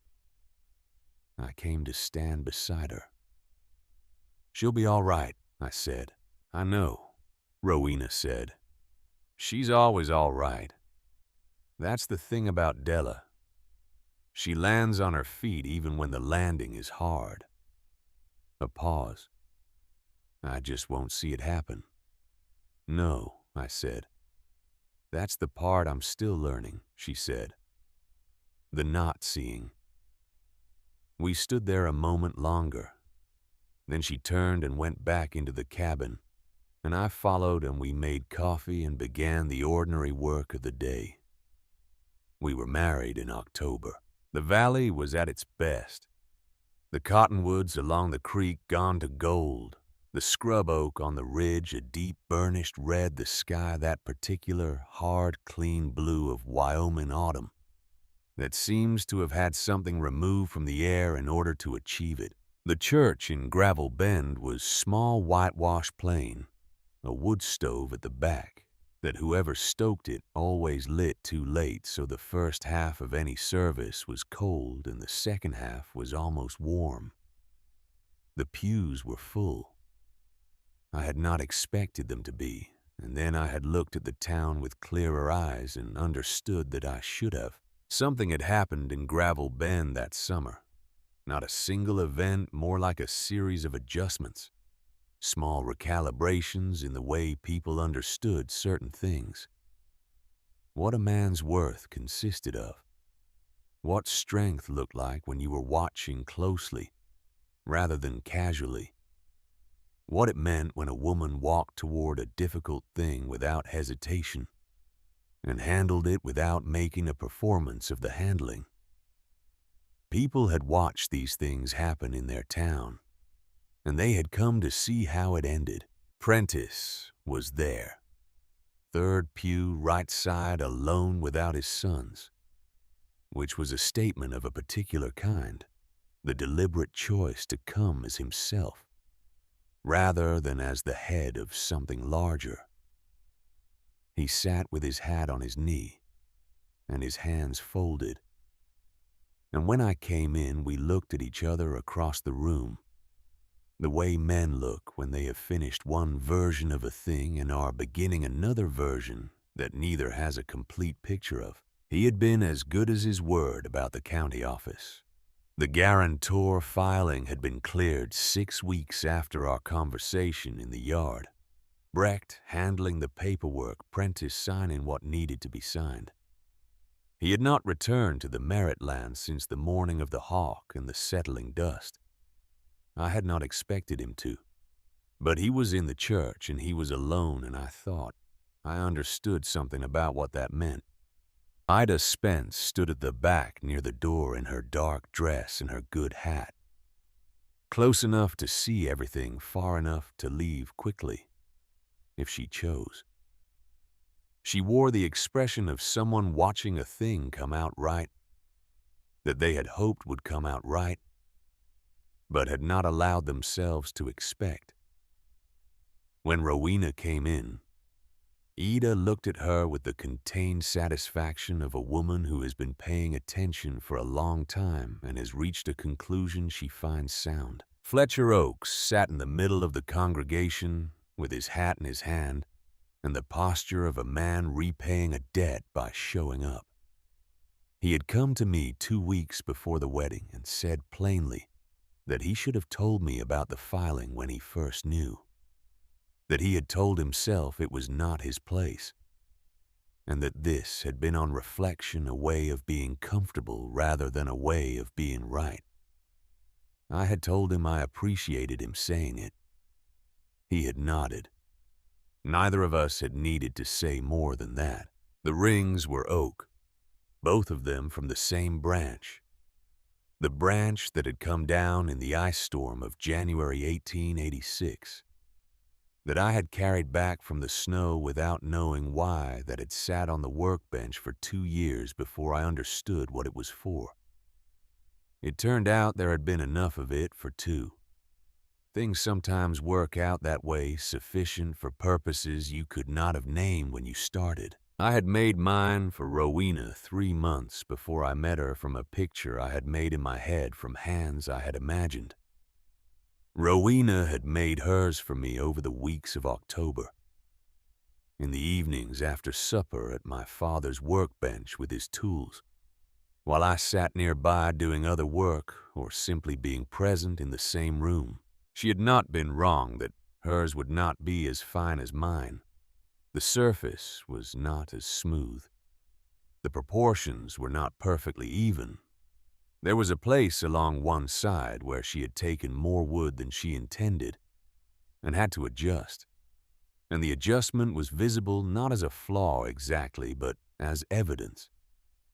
Evidence of a person learning the grain of a material they were new to, making a decision about how to proceed when the first plan did not work, and continuing. Before the ceremony, I stood alone in the small room behind the church for a few minutes. I had the cedar box with me. I took out the first ring, the too small ring, and held it in my hand for a moment.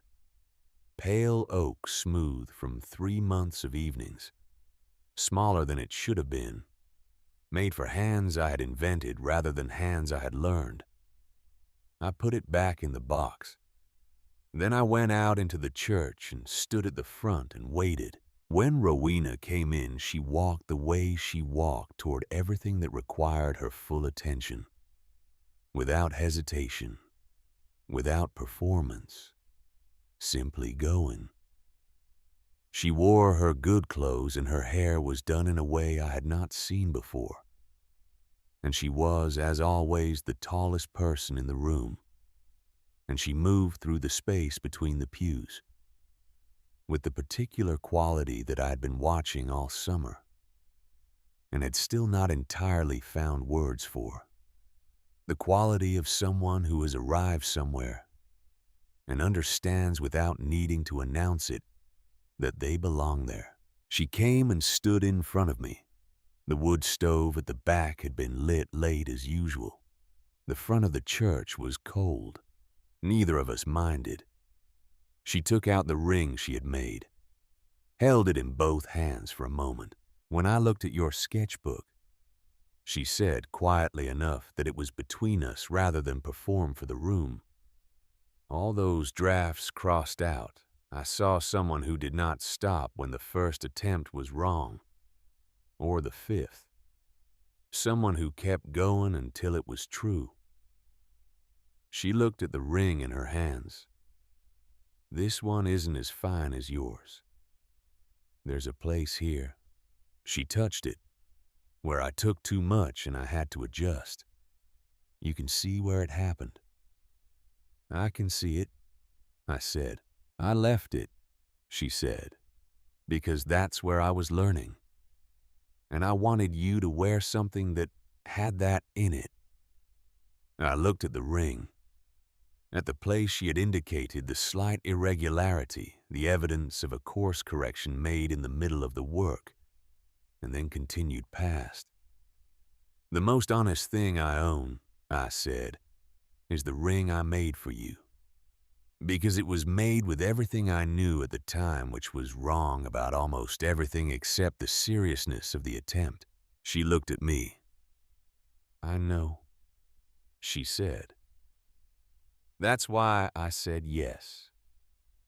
There was a sound from somewhere in the church, not quite a word, not quite a breath. The involuntary sound that a room of people makes when something has been said that lands in the right place. I put the ring she had made on my finger.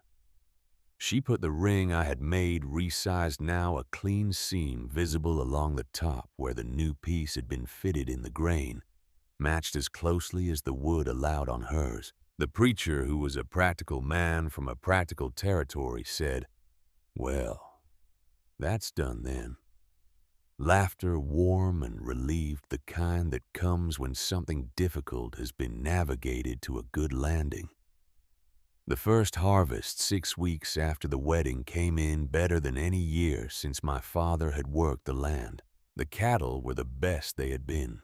Rowena's eye for animal health was unlike anything I had learned or observed before. She could look at a calf and know before any visible sign that something needed attention. I had stopped questioning it and started watching what she watched, trying to understand what she was seeing. She was a patient teacher. I was, as she had noted, a thorough student. Rowan, in his repaired pen with its reinforced posts and proper latching, had settled into what I can only describe as a philosophical maturity. He still did not like me particularly. He had accepted, after a summer of Rowena's consistent and undramatic attention, that there were terms under which cooperation was reasonable, and he had agreed to those terms. He sired excellent calves. He no longer charged anyone who approached correctly. "He respects you," Rowena said once when I mentioned that he still regarded me with something less than warmth. "I'd prefer he liked me," I said. "Respect is more durable," she said. The garden had come fully back from what Rowan had done to it in the spring, and was larger than before Ida Spence had brought over rose cuttings without being asked, wrapped in damp cloth, the way her mother had wrapped the originals crossing half a continent, and they had taken hold along the south fence and were establishing themselves with the patient determination of things that have been given what they need. The winter came early, the kind of early that makes a man check his chinking and count his firewood twice, and bring the most vulnerable animals into the barn before he strictly needs to. There was a week in January when the temperature dropped far enough to ice the inside of the windows, and we had to bring 2 young calves in from the cold, and a 4-day stretch of storm that kept us largely inside. I had been quietly apprehensive about the confinement. 4 days in a small cabin with another person with nowhere else to be, and the wind doing its worst against the walls. I had spent 3 years alone in that space and had gotten used to the particular geography of it, and I was not entirely sure how it would feel to share it under pressure. What I found on the other side of those 4 days was that we had already learned what we needed to know. Not dramatically, not through any single lesson, but through the accumulated small negotiations of living and working in close proximity to another person. When to speak and when not to. How to move in the kitchen. When 2 people are both working in it. What the other person's silence meant when it was tired versus when it was thinking, versus when it needed to be asked about. On the 2nd day of the storm in the afternoon, Rowena was doing the accounts at the kitchen table, and I was reading by the stove, and the only sounds were the wind outside, and the scratch of her pen, and the occasional shift of the fire. After a while, she said, without looking up, "You breathe loudly when you read." "I know," I said. "My father did too." She was quiet for a moment, still writing. "I've gotten used to it," she said. "Is that good or bad?" She considered this with genuine attention, her pen pausing on the page. "Good," she said. "It means you're here." I looked across the room at her head bent over the accounts, at her hand moving across the page with the precision she brought to everything at the woman who had arrived on a spring morning so unexpected that I had briefly wanted to walk into the barn and close the door, and who had become in the months since as much a part of this place as the oak tree by the creek or the sound of the creek itself. I said nothing. The right thing in that moment was nothing, and I had learned slowly and with some effort to recognize those moments and honor them. I am past 50 now, and I have told this story in different ways, to different people. And each time I tell it, I notice something I didn't notice before. What I notice most lately is how much of it happened quietly. The important parts. Not the bull in Ida Spence's garden, though I have told that part more than any other. And it never fails to hold a room, and it is all true, every word of it. Not the morning in the yard with Prentice and the hawk turning its slow circles above the ridge. Not the wedding in the cold church with the wood stove that couldn't keep up. The important parts were the 7 days that nobody saw. The hinge Rowena repaired before I was up. The pin I made for her trunk clasp without being asked. The way 2 people learn to move in a kitchen when both of them are working in it. The 100 small adjustments of proximity that happen without discussion and accumulate over time into something that feels like home. The evenings on the porch when neither of us said much and both of us meant everything by it. That is the thing that does not compress into a story easily. It is made of choices, the daily accumulation of small decisions to show up, to pay attention, to do the thing that needs doing without waiting to be asked, to trust the other person's judgment in the moments when your own is insufficient, to ask the question you have been avoiding, to stay. One evening not long ago, Rowena picked up the small ring. The first one the wrong size from the cedar box, where it lives with the button and the letter. She held it up in the lamplight and turned it the way she turned it, That first morning at the paddock fence looking for the work in it. "You know what this tells me," she said. "What? That you were serious before you had a reason to be serious." She lowered her hand. "That's a rare thing." I did not answer. The sentence did not need an answer. It needed to sit in the room and be what it was, and we both understood that. She set the ring back in the box, stood up, went inside. I stayed on the porch a while longer with the stars doing their work overhead, and the creek talking to itself in the dark below the oak tree, and the lamplight from the kitchen window, making a rectangle of warmth on the porch boards. And somewhere inside the house, the sound of Rowena moving through the familiar rooms of the life we had built together. Neither of us having to be anywhere else. I thought about the man who had sat at a kitchen table past midnight with 9 failed drafts spread around him, and a piece of oak on the workbench, and a loneliness that had become heavier than he could sleep through. Who had made the best picture he could with what he had and sent it out into the dark and waited. He was wrong about nearly everything he imagined. He got the part that mattered right. He was serious about it before he had any reason to be. And that, more than the land, more than the letters, more than any of the events that a person might point to as the turning points of a life, that was what the ring was made of. That was what it had always been made of. And that is why I keep it.